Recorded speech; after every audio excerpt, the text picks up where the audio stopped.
My kids applied for a stepdad online. Like, comment and subscribe to Cherry Boy Hearts BL today for more interesting stories. Now sit back and enjoy the story. Morning sunlight slipped through the curtains, painting golden lines across my living room floor. The twins were already awake, laughing at something on the tablet. The smell of burnt toast filled the air, again. I rubbed my eyes and reached for my phone. It wouldn't stop buzzing.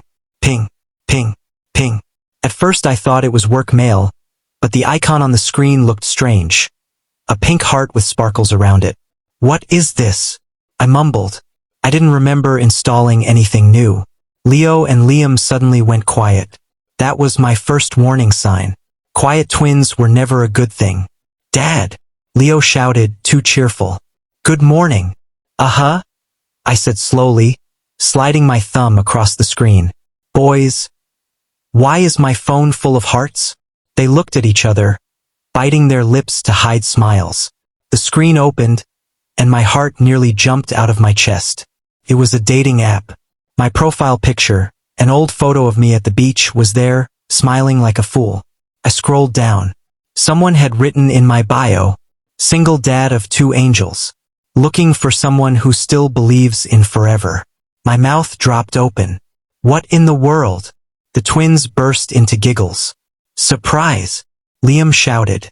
You needed help, Leo added. Help with what? I asked, still half asleep and now half terrified.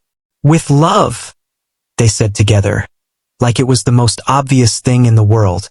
I sighed, rubbing my forehead. Oh my God. You two did not make me a dating profile.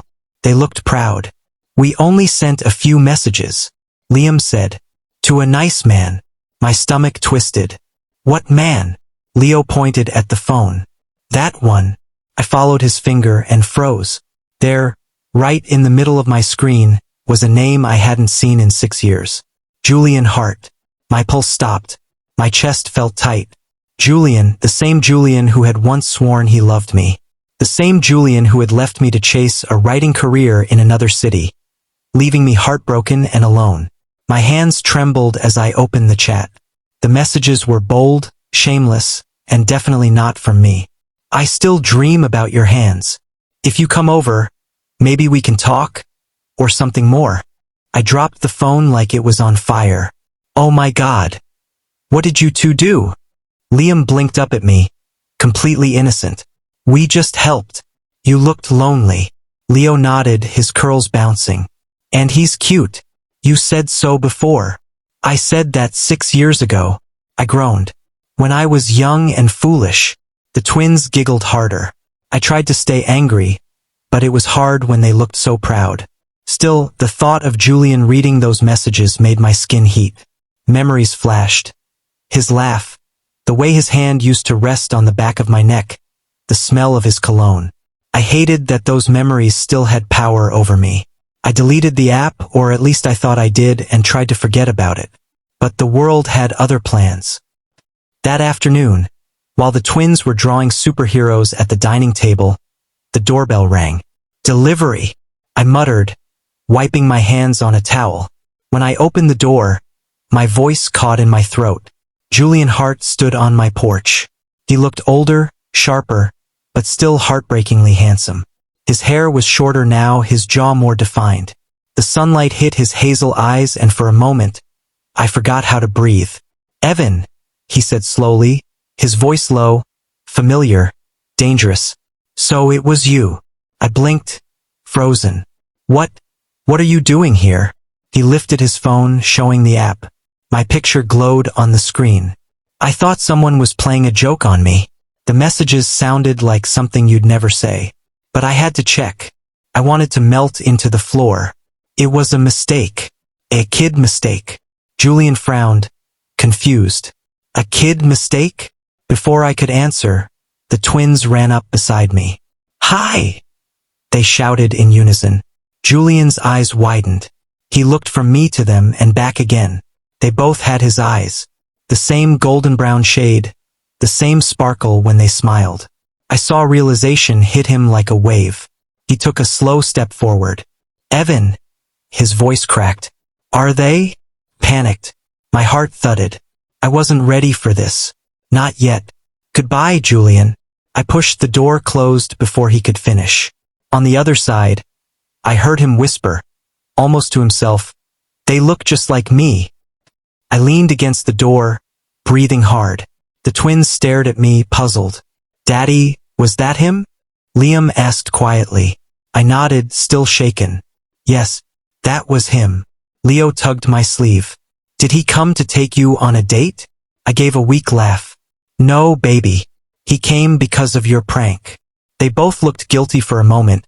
Then Leo whispered, "He looked nice though." I didn't answer. My mind was spinning too fast. Seeing Julian again had reopened every door I had locked inside myself. His voice, his scent, even the way he said my name, it all pulled me back. I went to my room, closed the door, and sat on the edge of my bed. Through the window, I could still see his car parked outside. He was sitting there, staring at my house. My phone buzzed again. A new message. "I'm not leaving until you talk to me. Julian." I didn't reply. Couldn't. Instead, I lay back, one arm over my eyes, and tried to calm my racing heart. The twins' laughter floated in from the living room, soft and sweet. I should have been angry, but all I could feel was confusion and something else. Something I hadn't let myself feel in a long time. Hope. Maybe this chaos was the start of something I didn't know I needed. Still, as I looked once more at my phone screen and at the name I once loved, I whispered, "Please don't break me again, Julian." Outside, the sound of his car starting made my chest ache. I thought he had left, but somehow, deep inside, I knew this was far from over. For 3 whole days after Julian showed up, I tried to pretend the knock on my door had never happened. I worked, cooked, cleaned, and did everything I could to stay busy. But every few hours, I caught myself looking out the window like a fool, wondering if his car was still parked somewhere near the street. He didn't leave. I saw him once across the road, notebook in hand, sitting on the bench near the playground. The twins ran past him on their bikes, waving like they had met an old friend. "Uncle Jules," they called, laughing. My heart almost stopped. I told myself I should be angry, but when Julian smiled back at them, soft and gentle, the anger melted into something else, something warm and dangerous. He started showing up everywhere. At the grocery store, at the coffee shop where I sometimes worked on my laptop. Each time he had the same excuse. "I'm writing again," he said, lifting his notebook. "I needed a change of air. Your town feels right, right? Sure. It also happened to be my town." The twins adored him instantly. When he came by one afternoon with a bag of cookies, they dragged him inside like he'd always belonged there. "Uncle Jules, help us build our fort," Liam said, tugging his hand. Julian laughed, a sound I hadn't heard in years. "Only if your dad says yes." I folded my arms, pretending to think.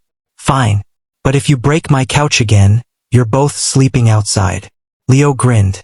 "Even Uncle Jules?" Julian met my eyes, teasing. "I don't mind sleeping outside, unless you'd rather keep me inside." My chest tightened. The way he said it, half joke, half truth, made the air feel heavy. I turned away, busying myself with the dishes. "Don't push your luck." That evening, while the twins watched cartoons, Julian sat beside me on the porch steps. The air was cool. The sunset painted everything gold. He scribbled something in his notebook, his fingers stained with ink. "What are you writing?" I asked before I could stop myself. He smiled faintly. "A story about someone who left the love of his life and never stopped regretting it." My throat felt dry. "Sounds dramatic." He looked up at me. "Maybe, but some stories are true, Evan." I turned my face away, pretending to watch the clouds. But I could feel his gaze on me. Steady, warm, too close. For a moment, the only sound was the wind moving through the trees and the twins laughing inside. Days passed like that, small visits, soft talks, long silences, and I hated how natural it felt. How every smile from him made my heart skip. He learned the twins' favorite songs. He fixed their broken toy robot. He even cooked dinner once, burning the rice so badly that the boys teased him for an hour. He took it all with laughter, his eyes shining in a way I remembered too well. Still, behind the smiles I could see the questions building. He noticed their birthdays. The math wasn't hard. 6 years. He remembered the month we broke up. He noticed, too, how both boys had that same hazel spark in their eyes. His eyes. It happened on a Friday night. The twins were asleep, curled up together on the couch after watching a movie. I was washing the cups when Julian came up behind me. Quiet. "Evan," he said softly. I didn't turn. "What?" "I need to ask you something." His tone made my hands freeze. I dried them on a towel and faced him. He looked nervous. Julian Hart, the confident writer who once charmed millions, looked afraid. He took a step closer. "Tell me the truth. Are they mine?" The question hit me like a wave. My breath caught. I tried to look away, but his eyes held me. I could feel the warmth of him so close, smell the faint cologne that hadn't changed. "You left before I knew I was pregnant," I whispered. "You didn't want a family." His face broke. He looked like he'd been punched. "I didn't know," he said quietly. "I never knew." I shook my head. "You wanted freedom, remember? You said I was too much. That love would hold you back." He closed his eyes. "I was stupid. I thought chasing my dream was the right thing. But every page I wrote since then has been about you." He reached out, fingers trembling slightly, and touched my hand. The moment his skin brushed mine, a spark ran up my arm. It was small, simple, but it felt like everything I had been holding back for years cracked open. "I never stopped wanting you," he said. My throat ached. I wanted to pull away, but I couldn't. I wanted to yell, to cry, to say all the things I had swallowed for 6 years. Instead, I just stood there, heart beating too fast, eyes locked on his. He stepped closer until I could feel his breath against my cheek. "Evan," he whispered, voice rough. "Let me fix this. Let me try." I swallowed hard. "Julian." He didn't kiss me. He didn't need to. The look in his eyes said more than words ever could. "I'll earn my place this time," he whispered. Then he turned and walked out into the night, leaving me standing in the kitchen with my heart racing and my hand still warm where he had touched it. That night I couldn't sleep. The boys murmured softly in their room. The house was quiet, but my thoughts were loud. Maybe he meant it. Maybe he didn't. I had learned to live without him once. But now that he was back, the walls I built were already cracking. Outside, I saw a light across the street. Julian's car. He hadn't gone far. He was still there, waiting. And for the first time in years, part of me wanted to open the door. The smell of burnt pancakes filled the kitchen. Smoke curled up from the pan, and Julian waved a towel like a madman. "It's fine. It's fine. Just a little crispy," he said, coughing. I leaned against the counter with my arms crossed, trying not to laugh. "Julian, you can't call something food if it looks like charcoal."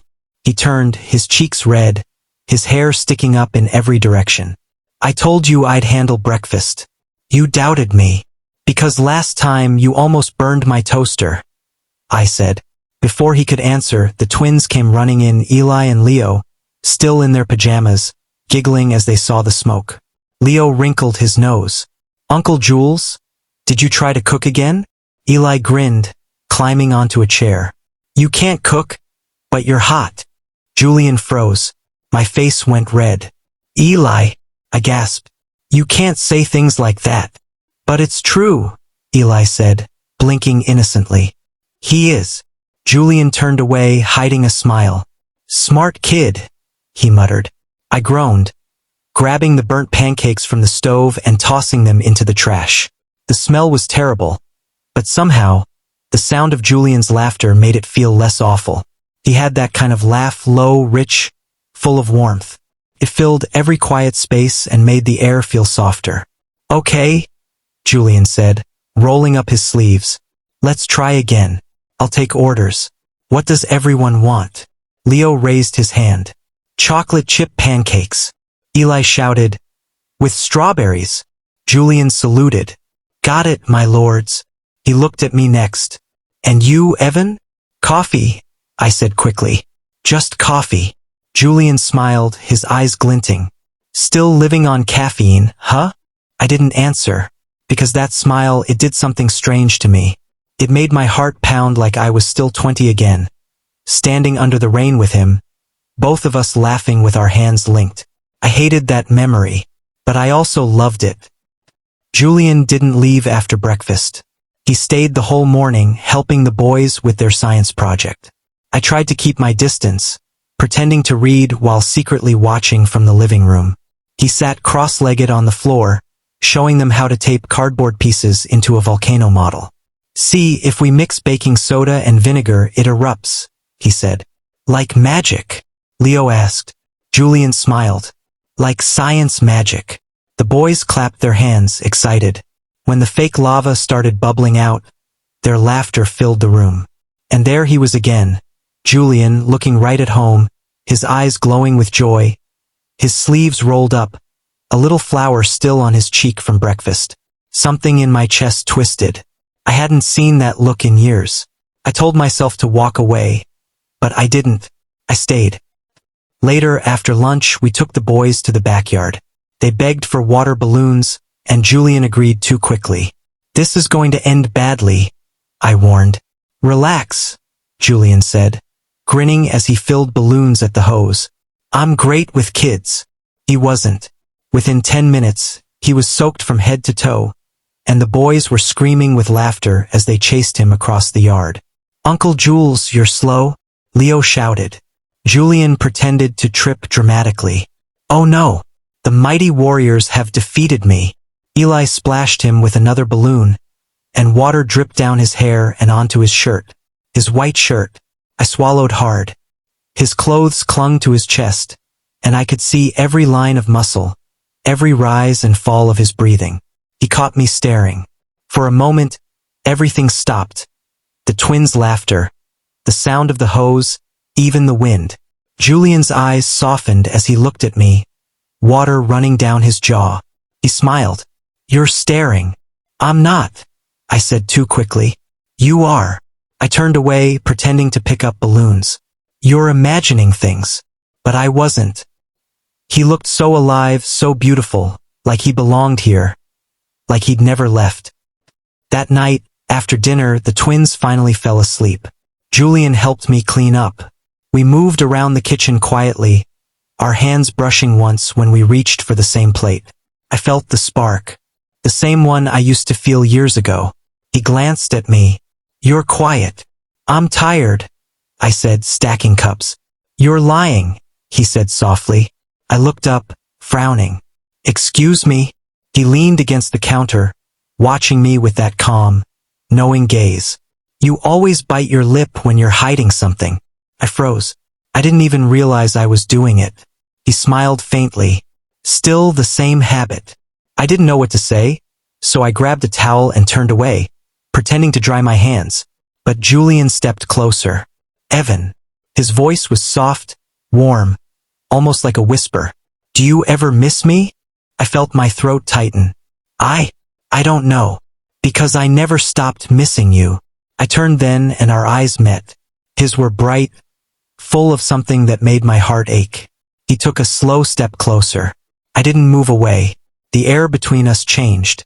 Felt heavy, charged. My heartbeat echoed in my ears. Julian's hand lifted slightly, brushing a drop of water from my cheek. Still beautiful, he murmured. Don't, I whispered. Don't say things like that. Why not? Because it makes it harder to hate you. He smiled sadly. Maybe that's the point. His thumb traced my jaw, slow and gentle. The room felt smaller. My body leaned toward his without meaning to. Then he kissed me. It was soft at first. A quiet, careful touch, like he was afraid I might break. My breath caught. My mind screamed to pull away, but my heart didn't listen. Kissed him back. For a second, everything felt right again. The warmth, the taste of him, the way his hands trembled against my skin. Felt like coming home. Then reality hit. I stepped back, breathing hard. Julian, don't. He looked at me, his eyes dark with emotion. I'm sorry. I couldn't help it. I shook my head, tears stinging my eyes. Don't make me fall again. He moved closer, whispering against my ear. Then let me catch you this time. And then he left quietly without another word. After he was gone, I stood alone in the kitchen. The house was quiet except for the hum of the fridge and the soft breathing of my sleeping boys upstairs. I pressed my hand to my chest, feeling my heart still racing. He said he'd catch me, but I didn't know if I was ready to fall again. The morning started quietly, too quietly. Julian sat at the table, his phone in his hand, his brows pulled tight. The twins were in the living room, building a fort with blankets. I poured myself some coffee and watched him from the kitchen. What's wrong? I asked. He looked up, worry in his eyes. It's the publisher, he said. Someone leaked photos of us online. I froze. What do you mean? Pictures, he said, voice low. From when I came to the house last week. Someone followed me. They're saying things, ugly things. My stomach dropped. About the twins? He nodded. They're calling you my secret family. They're saying I hid a kid. I felt the blood rush to my face. You said you'd keep us out of this, Julian. I didn't do this, he said, standing up fast. I would never hurt you like that. But the words didn't calm me. They only made the storm inside me stronger. Then how did they even find out? I shouted. You live in another city, Julian. You promised to keep your work away from my boys. His jaw tightened. I'm trying to fix it, Evan. That's why I came early today, to warn you. I turned away, gripping the counter. My chest ached, my heart pounding too fast. You always say that. You always say you'll fix it, but then you leave. You left before. Remember? He stepped closer. Don't do this. I laughed bitterly. Do what? Remind you of what you did? You walked away when I needed you most. I thought I was doing the right thing, he said, his voice breaking. I looked back at him, tears burning behind my eyes.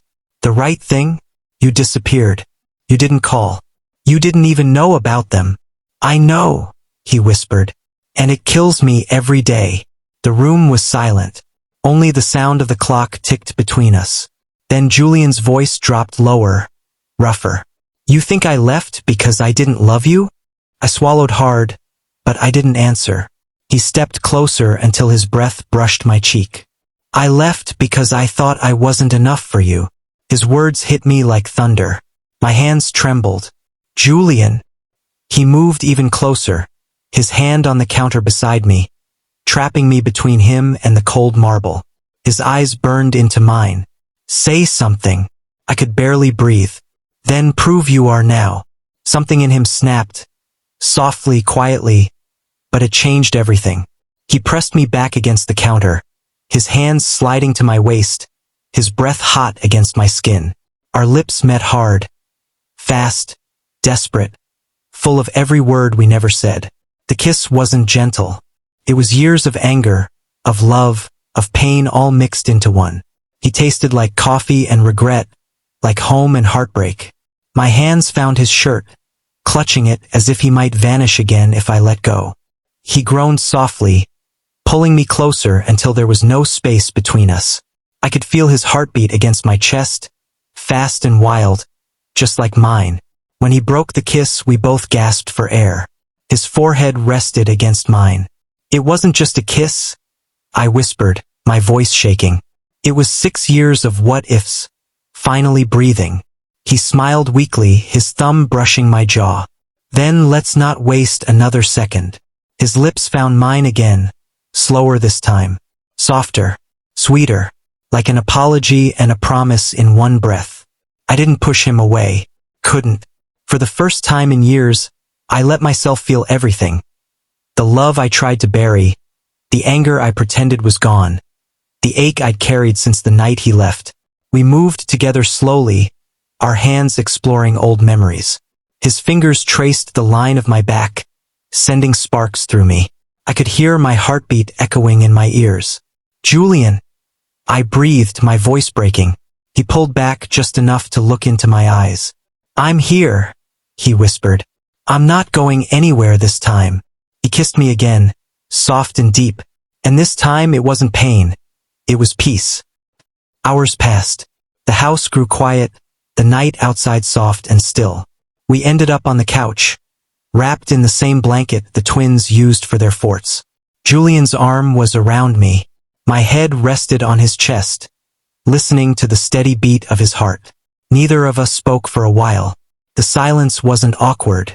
It was safe, warm. He ran his hand through my hair. "I'm sorry for everything," he said softly. "For leaving, for being afraid." I sighed, tracing circles on his shirt. "I hated you," I admitted, "for a long time, but I hated myself more, for still loving you." He kissed the top of my head. "Then maybe we both get a second chance." I smiled faintly. "Maybe." At some point, I fell asleep in his arms. When I opened my eyes, the room was dim, the TV still on. Julian was asleep beside me, his face calm, his arms still holding me close. The blanket had slipped to the floor. I leaned up quietly, pulling it over us again. His hair was messy, his mouth slightly open. He looked peaceful. He looked like home. Then I heard tiny whispers near the hallway. Eli's voice. "Do you think Daddy found our stepdad now?" Leo whispered back. "Yup. Mission complete." My face went red. I wanted to laugh, but I bit my lip, watching them tiptoe back toward their room, giggling. I turned to look at Julian again. His hand moved in his sleep, finding mine. Our fingers tangled together, like they remembered what my heart never forgot. And for the first time in years, I didn't feel alone. When Julian moved in for a few weeks, I told myself it was only temporary, just until the noise from the publisher's scandal died down, just until he finished writing his next book. But a few weeks had turned into a month, and somehow my house started to look a lot more like our home. There were sticky notes all over the fridge with his messy handwriting, coffee mugs in twos, and the twins Liam and Leo now called him Uncle Jules, like it was the most natural thing in the world. He fit into our lives so easily it scared me. Every morning, I woke up to the smell of coffee and the sound of his typing in the living room. He sat by the window with his laptop, hair messy, eyes half awake, and sunlight painting gold on his cheek. "Good morning," I'd say, rubbing my eyes. He'd look up and smile, that soft smile, the one that made my knees weak every single time. "Morning, sleepyhead," he'd tease. It always felt like we'd gone back in time. Only now, there were two small boys who liked to jump on our laps while we tried to drink our coffee. Julian's new book took over half the dining table. There were scribbles, drafts, and pages full of my name. One night, when he went to put the twins to bed, I peeked at the first page. The title read, "Home is Where He Waited," and underneath, in neat letters, dedicated to Evan, Liam, and Leo. My heart stopped. I touched the paper, my throat tight. When he came back, I asked, "You wrote that about us?" He smiled and shrugged. "You inspire me." I rolled my eyes, trying not to blush. "You're unbelievable." He stepped closer, brushing my cheek with his thumb. "That's what you said the first time I kissed you." My breath caught. He didn't kiss me then, but the warmth in his eyes made my chest ache in the sweetest way. Life became soft chaos. Julian tried cooking again. He burned pancakes again. The twins laughed so hard, they nearly fell off the chairs. Liam shouted, "You can't cook, but you're hot." Julian covered his face, laughing. I almost dropped my coffee. "Where did you two learn to say that?" "From Daddy," Leo said proudly. I turned red. "I what?" "No, I didn't." Julian just smirked. "Well, he's not wrong." I threw a dish towel at him, but he dodged easily, grinning. The days rolled by like that. Messy, warm, and perfect. Sometimes we'd all end up in the backyard, the boys running through the sprinkler while Julian and I tried to hang up laundry. Somehow that always turned into a water fight. He'd grab the hose, and I'd chase him, both of us soaked and laughing until we couldn't breathe. At one point I slipped, and he caught me by the waist. We froze, water dripping down our faces, sunlight dancing in his eyes. Everything else disappeared. His hand was warm against my skin. The world went quiet, except for the sound of our hearts. He smiled softly. You still blush the same way. I laughed nervously, pushing his chest lightly. And you still talk too much. But I didn't step away. Not right away. Later that night, after the twins were asleep, I sat with him on the couch. The house was quiet except for the soft tapping of rain outside. He leaned his head on my shoulder. I forgot what this feels like, he whispered. What? I asked. Peace, he said. I looked down at him. You really never stopped loving us, did you? He shook his head slowly. Not for a second. My chest tightened. I wanted to say something, anything, but all I did was rest my hand on his. He squeezed it, and that said enough. The next week, the twins started acting strange. They whispered a lot. They kept giggling whenever Julian and I were in the same room. I should have known they were up to something. One evening, they called us both to the dining room. The table was covered in crayons, flowers from the garden, and a plastic ring from a cereal box. Leo cleared his throat and said, We're having a wedding. Julian and I exchanged confused looks. Liam grinned. Between Daddy and Uncle Jules. I nearly choked on my drink. What? It's to make it official, Leo said, bouncing. You love each other. You cook together. You watch movies and hug. Julian laughed softly, but his eyes flicked toward me with something deeper, something that made my heart race. The boys made me sit down while they placed a flower crown on my head. Then they turned to Julian. You're the groom. Julian knelt beside me with the biggest smile. You two are unbelievable. They giggled. Say the thing. The love thing. He looked at me, eyes soft, voice quiet. Maybe I should. I blinked. Julian? He reached into his pocket and pulled out a small black box. The twins gasped. Wait. That's not ours. Julian opened it. Inside was a simple silver ring that sparkled under the light. My breath caught. You're kidding. He shook his head. I was planning to do this next week, but I guess your sons beat me to it. He took my hand, his thumb brushing my knuckles. His voice trembled just a little. Evan, he said softly, you've always been my story.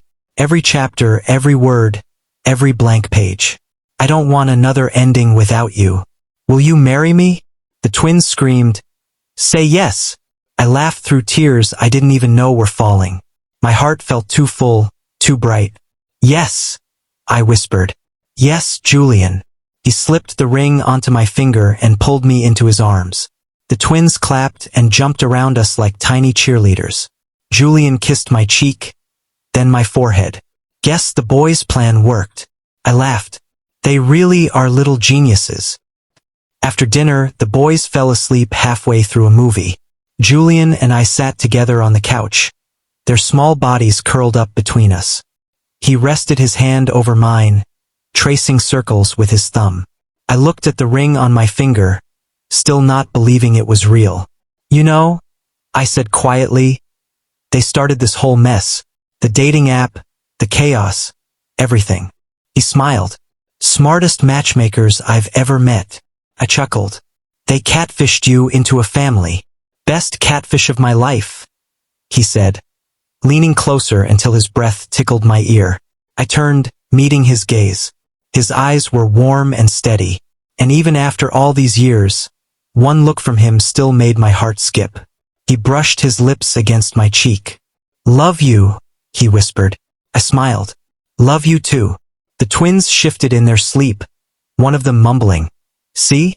Told you our plan would work. Julian laughed quietly. They even dream about us. I leaned into him, resting my head against his shoulder. The TV glowed softly, the rain outside whispering against the window. In that moment, everything felt perfect. I thought about all the pain, the years apart, the fear of never being enough. And I realized something simple and true. They say love only gets one shot. But maybe love was just waiting for the right login. The camera of the twins' little tablet blinked on. Julian looked over, smiling at it. Recording again? Liam grinned sleepily. We need proof. Leo added, for the internet. Julian groaned, pretending to hide his face. I laughed, pulling the boys close. Julian kissed my cheek as the twins giggled. Okay? Leo whispered to the camera, eyes shining. See? Told you our plan would work. The video ended with our laughter filling the room. And for the first time in forever, I knew this was home. Thank you so much for watching. If you enjoyed the story, please like, comment, and subscribe to Cherry Boy Heart BL for more warm, funny, and heartfelt stories. Tell us in the comments what your favorite moment between Evan and Julian was, and stay tuned for more love stories that remind us that second chances can still lead to a beautiful forever.